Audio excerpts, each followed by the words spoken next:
একটা কোরআন আছে যে বলার সাথে সাথেই কোরআন হরকতে চলে আসে, বরকতপূর্ণময় হয়ে যায়, বরকতময় জিন্দেগি হয়ে যায়, বরকতময় আমল হয়ে যায়।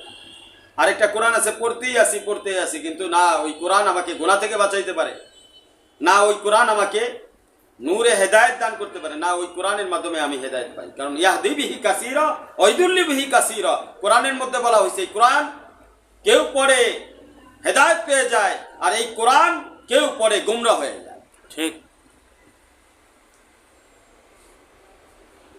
ইকরা বলা হইল হুকুমকার প্রথম জিবরাইল আলাইহিস সালাতু ওয়াস সালাম কোরআন নিয়ে নাজিল হইলেন, প্রথম কথাই ইকরা। অথচ আল্লাহ রসুলের উপরে ওই কোরআন জারি হচ্ছে না। আল্লাহ রসুল বলতেছে মা আনা বিকারিয়িন, তাহলে হুকুম কেন আমলে আসতেছে না? তিনবার বললেন, তিনবারই একই উত্তর, মা আনা বিকারিয়িন, আমি তো পড়তে জানি না, আমি কিভাবে পড়বো? অথচ কুদরতে খোদা তো এরকম হয় না। কুদরত তো এজহার যখন হয় কেমন, শুকনো পাতা সবুজ পাতায় পরিণত হয়ে যায়, শুকনো গাছ এ ফল ধরে যায়, সমুদ্রের মধ্যে পাহাড় তৈরি হয়, পাহাড় সমুদ্র হয়ে যায়।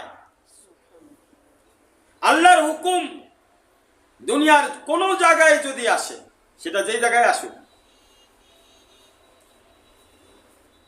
বান্দা ব্যতীত আল্লাহর হুকুম ডাইভার্ট করার ক্ষমতা কারো নাই।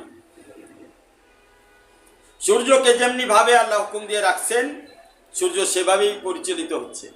চন্দ্রকে যেমনি বলা হয়েছে এমনিই চলতেছে। আম গাছে আম ধরতে বলা হয়েছে, কোনোদিন জাম ধরে নাই। জাম গাছে জাম ধরতে হয়েছে, কোনোদিন কাঁঠাল ধরে নাই। কাঁঠাল গাছে কাঁঠাল ধরতে বলা হয়েছে, কোনোদিন ডাব ধরে নাই। ডাব গাছে ডাব ধরতে বলা হয়েছে, কোনোদিন আঙ্গুর ধরে নাই। যাকে যে হুকুম দেওয়া হয়েছে সেই হুকুমের বাইরে আগেও যাইতে পারবে না, পিছেও আসতে পারবে না। আল্লাহর হুকুম এইভাবে উজুদে আসে, অথচ ইকরা বলা হচ্ছে আল্লাহ রসুলের উপরে, এটা প্রভাব বিস্তার করতেছে না। তার মানে বোঝা গেল যদি মাহফিলে ওয়াজ করলেই যে সব মুসলমান হয়ে যাবে, দিনের পথে চলে আসবে, এটা শর্ত নয়। আচ্ছা, জিবরাইল আলাইহিস সালাম ওয়াজ করতেছে ইকরা, রসুলের উপরে প্রভাব বিস্তার করতেছে না। আপনি ওয়াজ করে সবাইরে কেমনে নিয়ে আসবেন? আপনার ওয়াজ এটা আওয়াজ হইতেছে, প্রথম জিবরাইল আলাইহিস সালামের ওয়াজ আওয়াজই ছিল, আওয়াজ দিছে, কিন্তু এটা ওয়াজ হয় নাই। ওয়াজ তো তাকে বলা হয় যে নসিহত কবুল করে, নসিহত কবুল করবে এবং নসিহত তার অন্তরের মধ্যে ওটা জমে যায়। আল্লাহ পাক আল্লাহ রসুলকে বলছে যে আপনি জবানকে বেশি হরকত করবেন না, কোরআন আমি আপনার সিনার মধ্যে জমায় দেব এবং যখন প্রয়োজন হবে বয়ান করাই। দেখেন, সিনার মধ্যে জমায় দেওয়ার কথা বলা হয়েছে, এটা বলে নাই যে কোরআন আপনি আর জবানে জারি করে দিব আর যখন প্রয়োজন হয় জবান থেকে বের করে দিব, না, বলা হয়েছে সিনায় জমা করে দিব। আপনার সিনায় জমা হবে কোরআন এবং সিনা থেকে বের হবে কোরআন। আজকে আমরা কোরআন পড়তেছি, জবানে বের হচ্ছে, জবানে সিনা কোরআন বানাইতে পারতেছি না নিজের দিলকে, যার কারণে না আমার কোরআন দ্বারা মানুষের হেদায়েত হচ্ছে, না নিজের হেদায়েত হচ্ছে, না নিজে পথ পাচ্ছি, না মানুষকে পথ দেখাইতে পারতেছি। বন্ধুরা আমার, ইকরা বললেন তিনবারই বললেন যে মা আনা বিকারিয়িন, আমি পড়তে জানি না। এরপরে আল্লাহ পাক জিবরাইল আলাইহিস সালামকে আসল ফয়েজ আর বরকত দিল, যেটা সিনা কোরআনের ফয়েজ। জিবরাইল আলাইহিস সালামকে বলল যে আমার হাবিবকে সিনা এলেম দান করো, সিনা এলেম দান করো। জবানি এলেম দ্বারা ফয়েজ ও বরকত ওই পরিমাণ হবে না যেই পরিমাণ ফয়েজ এবং বরকত সিনা হয়।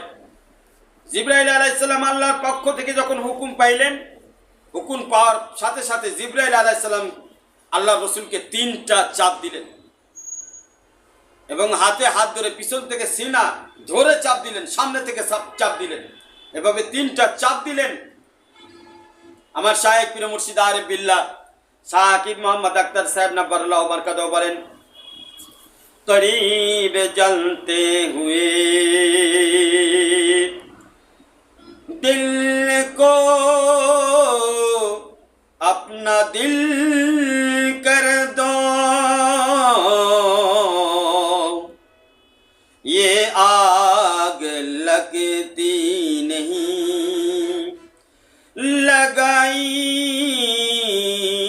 जाती है।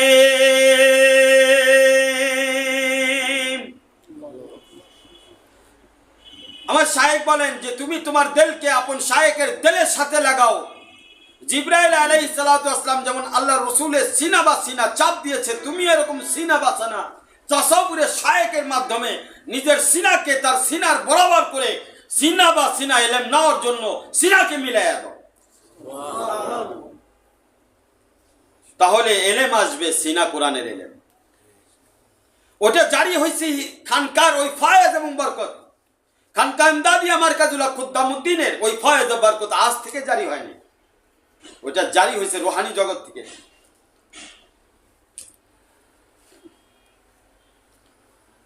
कोई आज की सौदाई नहीं है दिल, कोई आज की सौदाई नहीं है। আমার শায়েখ পীর মুর্শিদ আরিফ বিল্লাহ শাহ হাকিম মোহাম্মদ আক্তার স্যার নাবারুল্লাহ মারকাদও বলেন যে দিল অন্তর এটা আজকে ক্রয় বিক্রয় হয় নাই। তুমি যেটা মনে করতেছো আজকে তোমার সামনে বয়ান পেশ করা হচ্ছে, তুমি মনে করতেছো আজকে বয়ানের মাধ্যমে আলোচনার মাধ্যমে তোমাকে বোঝানো হয়েছে, ব্যাপারটা এমন নয়। এই সওদার ক্রয় বিক্রয় রুহানি জগতে আলাস্ত নামক এক মাহফিল অনুষ্ঠিত হয়েছে রুহানি জগতে। সেই আলাস্ত নামক ওই জগতে এই রুহানি সওদা ক্রয় বিক্রয় বান্দার সাথে আল্লাহর হয়ে গেছে,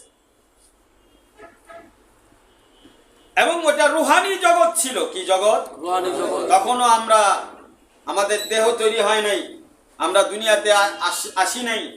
রুহানি জগতে সমস্ত রুহকে একত্রিত করে রুহানি ফয়েজ দেওয়ার জন্য, রুহানি বরকত দেওয়ার জন্য, রুহানি সম্পর্ক তাল্লুক মা আল্লাহ বানানোর জন্য সেই দিনই সেই সময়ে আল্লাহ যে বললেন আলাস্তু বিরব্বিকুম, কেন আল্লাহ যে ওই দিন বললেন আলাস্তু বিরব্বিকুম, কথাটা খেয়াল করবেন, রুহানি জগতে বলেছেন।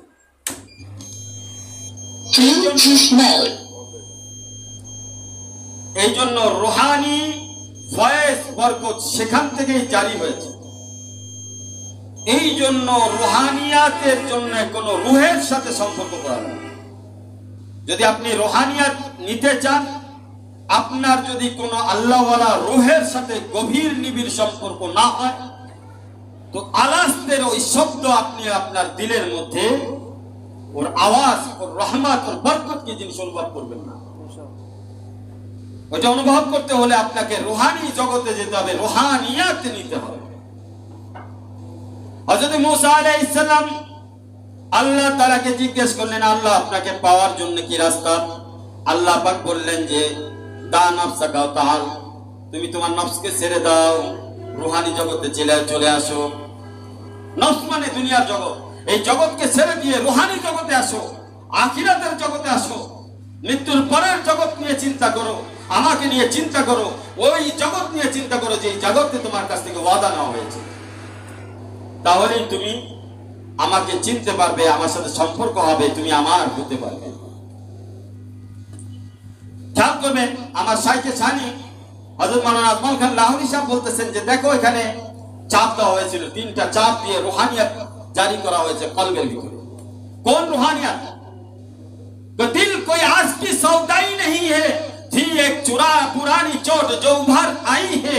ওই দিন আল্লাহ পাক যে মহব্বতের চোট, মহব্বতের আঘাত আলাস্তু বিরব্বিকুমের দ্বারা আমার অন্তরে করেছিল, আমার রূহের উপরে যে বীজটা বপন করে দিয়েছিল, সেই বীজ আজকে আল্লাহ ওয়ালাদের সোহবতে এসে ওইটাই প্রকাশ হচ্ছে, ওইটারই শাখা প্রশাখা তৈরি হচ্ছে।